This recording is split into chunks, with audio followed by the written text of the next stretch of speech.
I'm Simone Crestani and I'm a glass artist and designer based in Vicenza, Italy.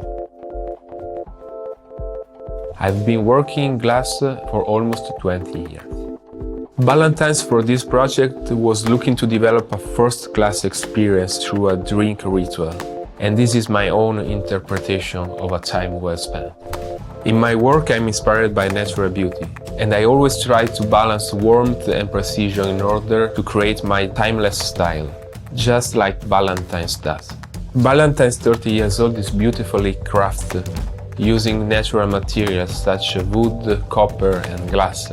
And I wanted to use the same materials for my drink ritual.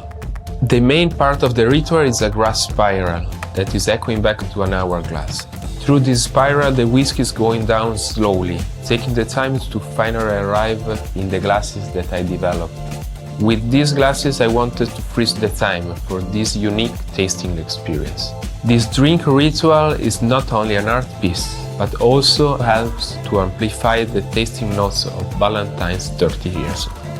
Every detail in the art piece has been refined and perfected, just like in every creation I make.